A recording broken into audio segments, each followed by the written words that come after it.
Hi dears, എല്ലാവർക്കും പുതിയൊരു വീഡിയോയിലേക്ക് സ്വാഗതം. അങ്ങനെ ഞങ്ങൾ ഹുമയൂൺ ടോംബൊക്കെ കണ്ടതിന് ശേഷം പിന്നെ നമ്മൾ പോയത് ഇന്ത്യ ഗേറ്റിലേക്കാണ്. അപ്പോഴത്തേക്ക് ഏകദേശം ഒരു 5 മണിയൊക്കെ ആയിട്ടുണ്ടായിരുന്നു കേട്ടോ. അങ്ങനെ ഞങ്ങൾ നേരെ പാർക്കിംഗ് ഏരിയയിലേക്കാണ് പോയത്. അങ്ങനെ വണ്ടിയൊക്കെ പാർക്ക് ചെയ്തതിന് ശേഷം നമ്മൾ നേരെ അങ്ങോട്ടേക്ക് പോയി. അപ്പോൾ പാർക്കിംഗ് ചാർജ് ഇവിടെ 20 രൂപയാണ് കേട്ടോ വരുന്നത്. ഇവിടെയും നല്ല തിരക്കൊക്കെ ആയി വരുന്നുണ്ട് കേട്ടോ. അപ്പോൾ നമ്മൾ നേരെ പോയത് ചായ കുടിക്കാനായിട്ടാണ്. അപ്പോൾ നിറയെ കച്ചവടക്കാർ അവിടെ എല്ലാം. അങ്ങനെ ഞങ്ങൾ ചായയും ബജ്ജിയും എല്ലാം വാങ്ങി കഴിച്ചു കേട്ടോ. അങ്ങനെ അതെല്ലാം വാങ്ങി കഴിച്ചതിന് ശേഷം പിന്നെ നമ്മൾ കുറച്ച് പർച്ചേസിങ് ഒക്കെ അങ്ങ് നടത്തി. അങ്ങനെ അവിടെ കുറേ ആളുകൾ കമ്മലുകളും വളകളൊക്കെ വിൽക്കുന്നത് കണ്ടു കേട്ടോ. അപ്പോൾ നമ്മൾ നേരെ കമ്മലിൻ്റെ അടുത്തേക്കാണ് പോയത്. അപ്പോൾ ഇവിടെ നല്ല ലാഭമുണ്ട് കേട്ടോ. അപ്പോൾ ഇവർ 10 ജോഡി കമ്മലിന് 200 രൂപയാണ് പറയുന്നത്. അങ്ങനെ ഞങ്ങൾ 10 ജോഡി ജിമുക്ക വാങ്ങിട്ടോ. നമ്മളിവിടെ കാര്യമായിട്ട് കമ്മൽ പർച്ചേസൊക്കെ നടത്തുന്ന സമയത്ത് ഏട്ടൻ അവിടെ പോയി നൈസായിട്ട് പാനിപ്പൂരിയൊക്കെ വാങ്ങി കഴിക്കുകയാണ് കേട്ടോ. അങ്ങനെ കുറച്ച് നമ്മൾ അങ്ങോട്ടേക്ക് നടന്ന് നീങ്ങിയപ്പോൾ ഒരാൾ അവിടെ ഇരുന്ന് ചിത്രം വരയ്ക്കുന്നുണ്ട്. അപ്പോൾ ഒരു കുട്ടിയുടെ ഫോട്ടോ അവിടെ ഇരുന്ന് വരയ്ക്കുന്നുണ്ട് കേട്ടോ. ഓൺ ദ സ്പോട്ടിൽ തന്നെ നമുക്ക് അവർ പടം വരച്ച് തരും. അങ്ങനെ നമ്മൾ നേരെ ഇന്ത്യ ഗേറ്റിൻ്റെ അടുത്തെത്തി. അപ്പോൾ ഇവിടെയും ഫോട്ടോഗ്രാഫേഴ്സിൻ്റെ ബഹളമാണ് കേട്ടോ. അപ്പോൾ ഇവിടെ ഒരു ഫോട്ടോ എടുക്കുന്നതിന് 20 രൂപയാണ് ചാർജ് വരുന്നത്.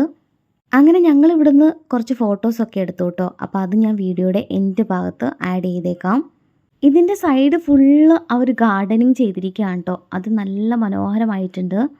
ഡൽഹിയുടെ ഹൃദയഭാഗത്ത് സ്ഥിതി ചെയ്യുന്ന യുദ്ധസ്മാരകമാണ് ഇന്ത്യ ഗേറ്റ്.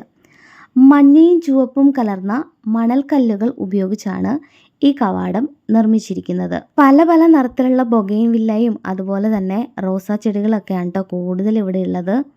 സ്മാരകത്തിൻ്റെ ചുവരുകളിൽ യുദ്ധത്തിൽ വീരമൃത്യു വരിച്ച ആയിരക്കണക്കിന് സൈനികരുടെ പേരുകൾ കൊത്തിവെച്ചിട്ടുണ്ട്. രാജ്യത്തിൻ്റെ പ്രധാനപ്പെട്ട ആഘോഷങ്ങളും പരേഡുകളും നടക്കുന്നത് ഇവിടെയാണ്. സ്വാതന്ത്ര്യദിനത്തിലും റിപ്പബ്ലിക് ദിനത്തിലും രാഷ്ട്രപതിയും പ്രധാനമന്ത്രിയും ഉൾപ്പെടെയുള്ള പ്രമുഖർ ഇവിടെ എത്തി സൈനികർക്ക് ആദരാഞ്ജലികൾ അർപ്പിക്കുന്നു. അങ്ങനെ ഞങ്ങൾ ഇവിടെയെല്ലാം കണ്ടതിന് ശേഷം പിന്നെ നമ്മൾ നേരെ പോയത് രാഷ്ട്രപതി ഭവനിലേക്കാണ്. അവിടുന്ന് തന്നെ അവർ നമുക്ക് ഓട്ടോയിൽ കൊണ്ടുപോയി കാണിക്കും. 5 സ്ഥലങ്ങളാണ് അവർ പ്രധാനമായിട്ട് നമ്മളെ കൊണ്ടുപോയി കാണിക്കുന്നത്.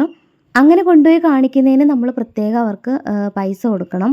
ഓൾറെഡി നമ്മൾ കാറ് പാർക്ക് ചെയ്തത് കാരണം നമ്മൾ ഓട്ടോയിൽ തന്നെയാണ് കേട്ടോ പോയത്. കാരണം നമുക്ക് അങ്ങനെ ചുറ്റി ഇങ്ങനെ കിടക്കുന്നത് കാരണം നമുക്ക് അവിടെ ചെല്ലുമ്പം കൺഫ്യൂഷനാവും. നമുക്ക് എല്ലാ സ്ഥലങ്ങളും നമുക്കത് കവർ ചെയ്യാനായിട്ട് പറ്റില്ല.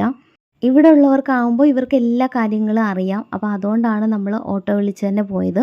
അപ്പോൾ അയാൾ നമ്മൾ ഓരോ സ്ഥലത്ത് നിർത്തി ഓരോ കാര്യങ്ങൾ നമുക്ക് പറഞ്ഞു തരുന്നുണ്ടായിരുന്നു.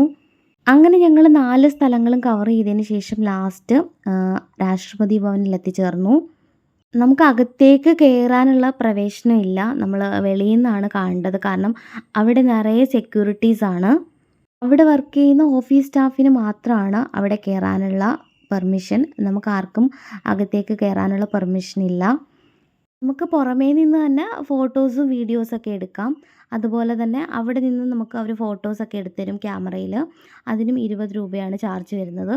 അങ്ങനെ ഞങ്ങൾ ഫുള്ള് അവിടെ എല്ലാം ഒന്ന് കറങ്ങി ചുറ്റിയതിന് ശേഷം പിന്നെ നമ്മൾ നേരെ തിരിച്ച് വണ്ടി പാർക്ക് ചെയ്യുന്ന സ്ഥലത്തേക്കാണ് കേട്ടോ വന്നത്.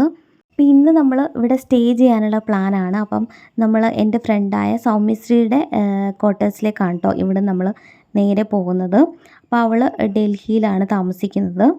7 മണിയൊക്കെ ആകുമ്പോഴത്തേക്ക് India gate full light show ആണ് കേട്ടോ. പക്ഷേ നമ്മൾ അത്രയും നേരം അവിടെ നിന്നില്ല. അതിന് മുന്നേ നമ്മൾ അവിടുന്ന് ഇറങ്ങിയിട്ടുണ്ടായിരുന്നു കേട്ടോ. അപ്പോൾ ഇത്രയൊക്കെയുള്ളൂ നമ്മുടെ ഇന്നത്തെ വിശേഷങ്ങൾ. പുതിയതായിട്ട് ഈ വീഡിയോസ് ആരെങ്കിലും കാണുന്നവരുണ്ടെങ്കിൽ ലൈക്ക് ചെയ്യുക, അതുപോലെ കമൻറ്റ് ചെയ്യുക, അതുപോലെ തന്നെ ഷെയറും ചെയ്യുക, സബ്സ്ക്രൈബും ചെയ്യുക. അതുപോലെ തന്നെ താഴെ കാണുന്ന ബെൽ ബട്ടൺ കൂടി ഒന്ന് ക്ലിക്ക് ചെയ്യാൻ ആരും മറക്കരുത്. അപ്പോൾ thank you for watching. Next video ആയിട്ട് ഞാൻ വരുന്നതായിരിക്കും. Bye bye, take care.